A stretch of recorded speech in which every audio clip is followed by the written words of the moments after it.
Peter, tell us a quick sketch of your history, your journalistic career.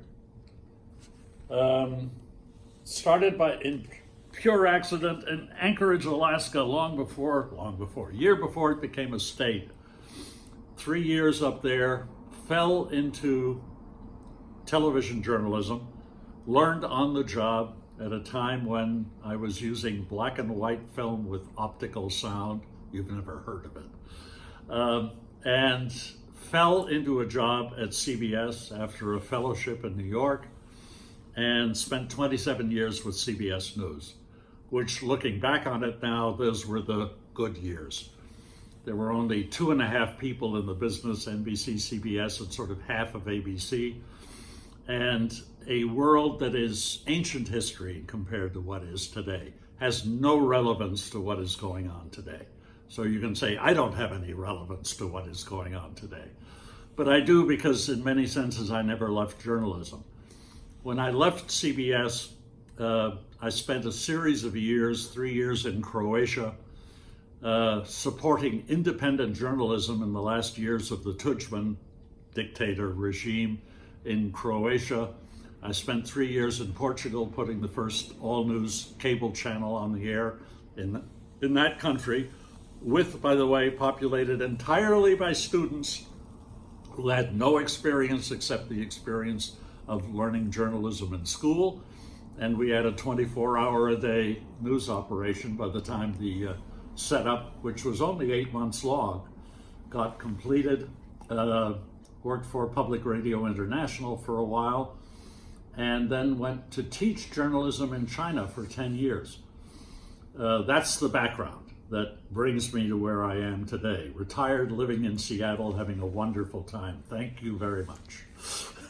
And what is your advice to young people who are thinking about classes in journalism, media, at a time, especially in a city like Seattle, where it's all about tech and digital stuff? Does media still matter? Does journalism still matter? Media matters more than it ever did before. Simple reason, there's more of it, and it pervades absolutely everything that is going on. I don't care what you're doing, media is involved, and that involves all kinds of fields that theoretically have nothing to do with media. So media is the name of the game. The other name of the game is entrepreneurship. If you have ideas, if you have things you want to do and no logical place to go to do them, give some thought to doing it on your own, because it can be done.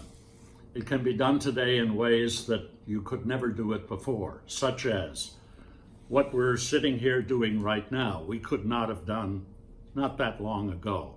The other thing you can do is sit at home and be your own television station, radio station, newspaper, magazine, book writer, anything else you want to be. You could do this on your own. You don't need institutional support. What you need is a different mindset. And going to school to learn this, in terms of journalism, the basics are to learn some standards, which you may or may not be able to apply. That's the tough part. But learn those standards, learn what it means to be a good reporter, a good producer, a good anything in media.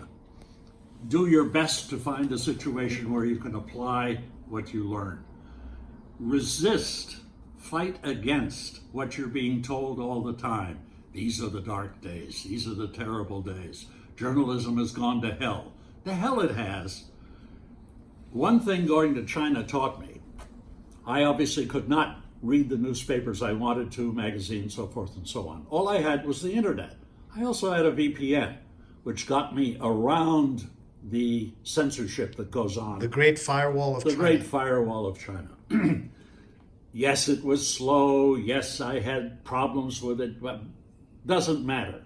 I was able to get around that every day. I read my half dozen, 7, 8 different newspapers from around the world. Yes, do learn a foreign language. Make sure you begin with Mandarin before you learn what I speak, which is French and German, which is very nice, but not that terribly useful. Anyway, I got into the habit of using my computers, plural, ones I travel with, the ones that were fixed at home, as my basic source of everything. I have not bought a book in 15 years. Kindle was my source of books in China. It remains that to this day. Anything I want to get a hold of, I can get a hold of either on my Kindle or on my computer. I read more than I've ever read before in my life. My two daughters, who are in their 50s, are not book readers. They haven't read books either, yet they read more than I do. We lose sight of the impact of the media that has hit all of us. And it's going to hit you even more because we're still in the early stages of all this development. So that look on the fact that journalism is now totally redefined. You have more sources to do anything than you ever had before in life. You want to be an investigative journalism? You want to be an investigative journalist? You can do it all on your own. You don't need an army of people around you. Nice to have an army of people around you. Terrific to have a foundation. Terrific to have an organization that hires you to do it. That's fine. But just because you're all on your own does not mean you cannot do it. You can do it. So you have to look not necessarily on the bright side, but you have to fight the notion that just because things have changed from the way they are worse and they are terrible and it isn't the way it used to be. It's true, it isn't the way it used to be. I'm grateful for that. I'm grateful to be alive and still kicking at this stage in my life, at this age in my life, and able to get a piece of the action. It is absolutely terrific. I would resist courses in universities that are based on older values that are not being taught for historical reasons. You want to learn history? Fabulous. You want to learn the way things were for other reasons? That's fine. All of that is good. The sciences, they have no choice. They have to be up to date or they are not the sciences that they need to be. But in terms of journalism, what you want to look at is the things that will give you the tools to work with for the future. How you use them. Looking at today is interesting. But I guarantee you 6 months from now, 8 months from now, a year from now, those will have changed. And who'll change them? You'll change them. You will make that difference. That's the mindset that I think you need to put yourself in as a journalist. Look at what is out there today and say to yourself, how can I find my niche in what exists? Or how can I do this better? The chances are you can. What is something that you learned as a young journalist is still applicable today? The standards I started talking about.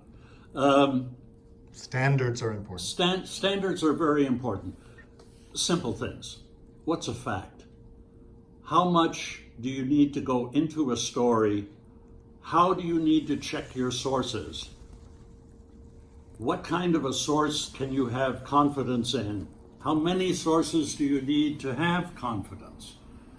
A lot of this is from people who are in practice for a long time. This is where old-time journalists can be very helpful.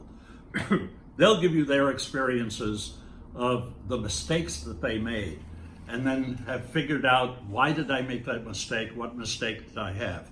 The other thing that has changed is this. In olden times, when we relied on newspapers and some broadcasts, we gave over our news judgment to the editors that ran those organizations. We found the things that we were comfortable with. That meant the editors in those organizations made the choices for us, and that's what we read about, and that was the level of information we had. Now the system is standing on its head.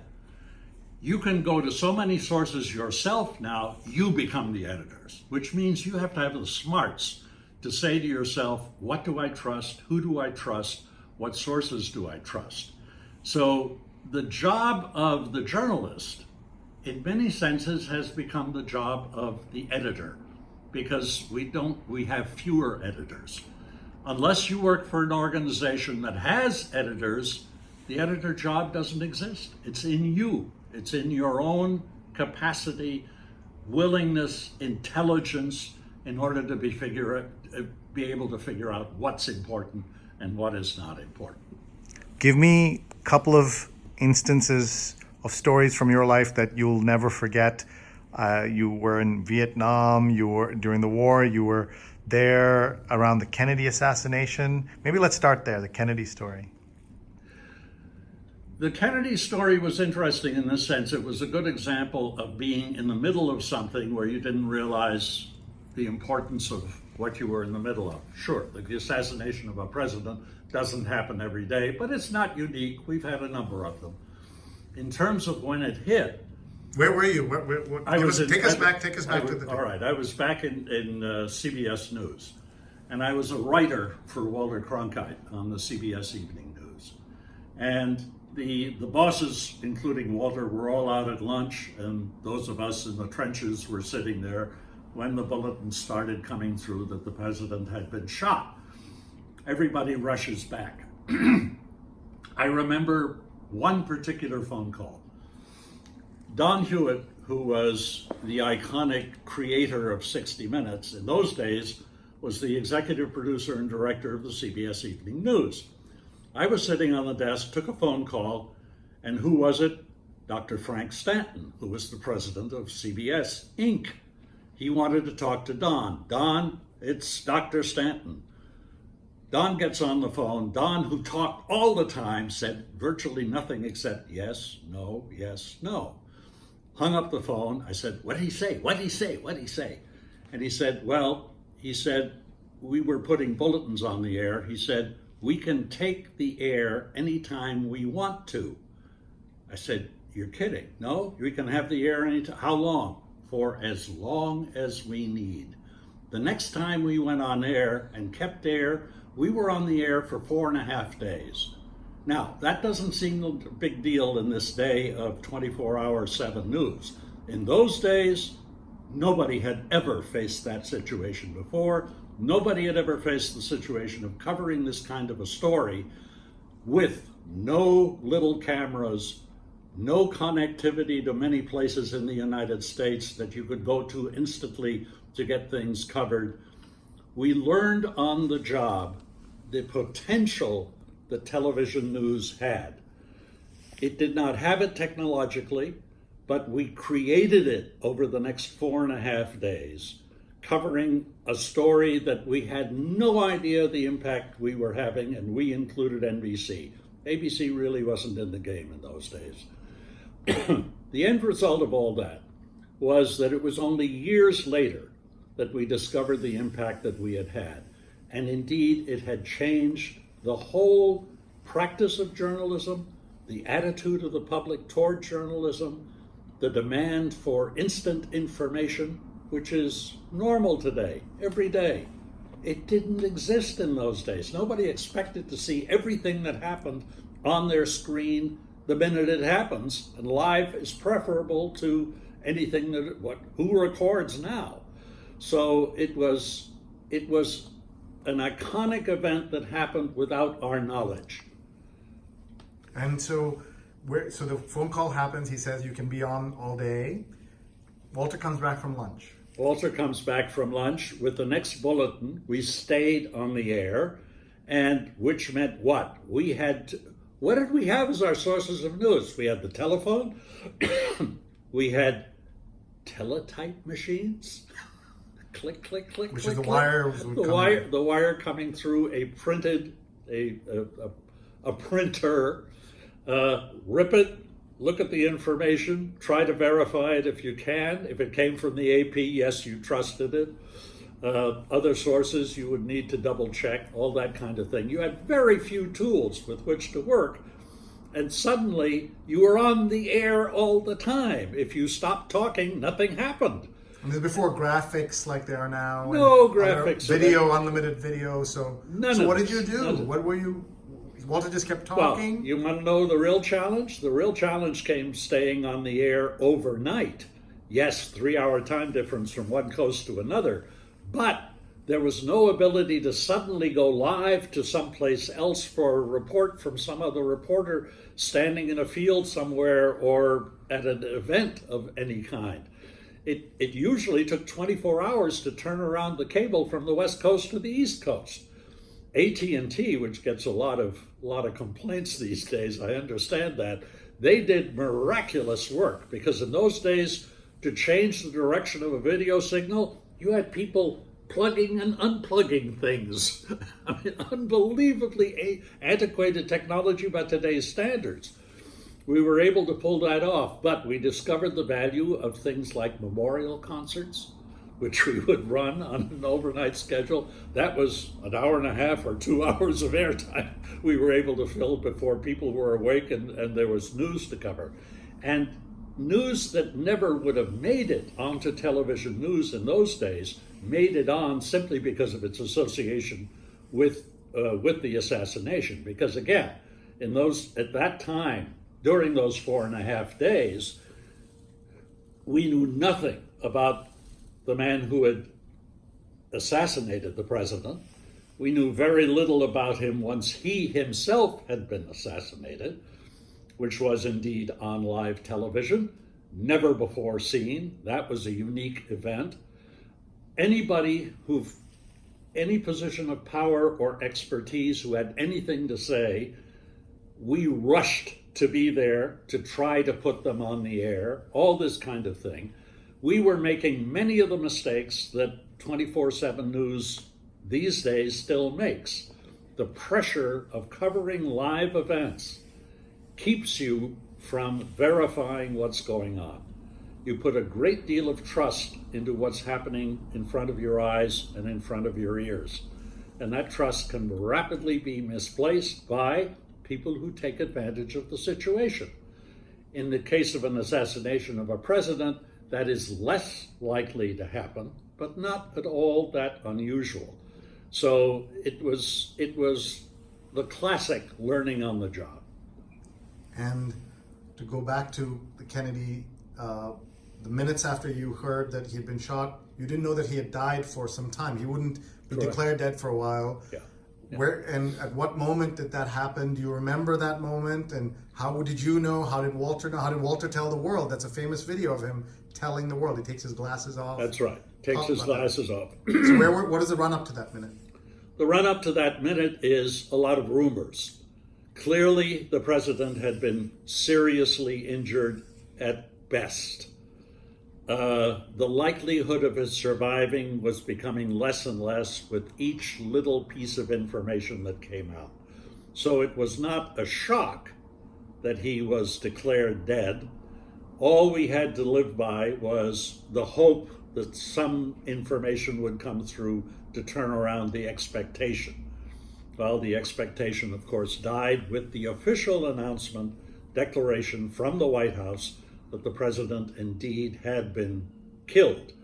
And at that moment, even Walter, an experienced journalist, had to pause, took his glasses off, and had to live live on television with the impact of dealing with his own emotions and yet his responsibility of being, at that point already, the most trusted man in America.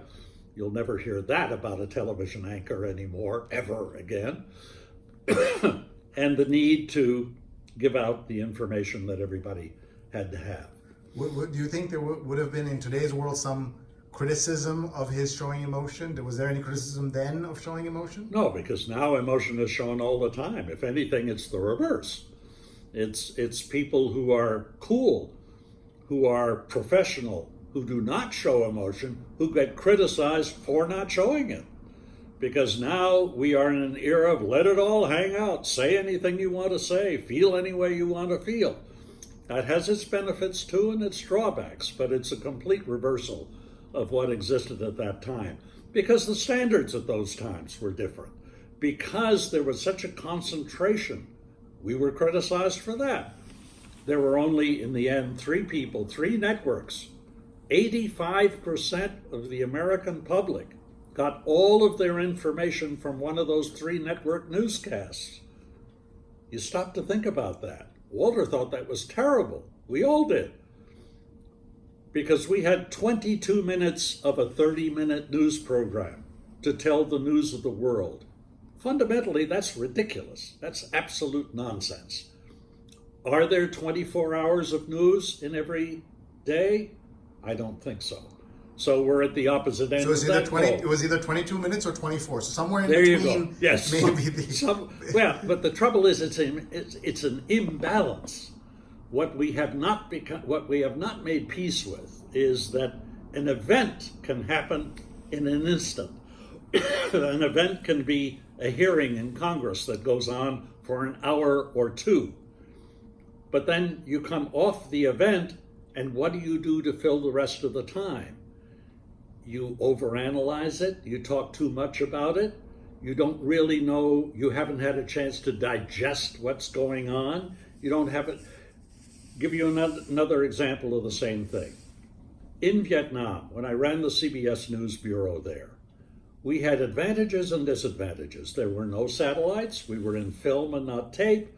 We had a deadline of 5 o'clock in the afternoon for all of the film that we had shot. It went on an airplane. It took time to get to the West Coast.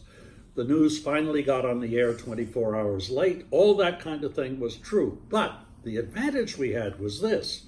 When that airplane took off, 5 o'clock, that was the end of what we could do in terms of kind of instant work that would see air or reach anybody in relatively little time for those days. We had downtime. We could go to dinner. We would talk about what we had done that day. We would have time to digest what had happened during our work day.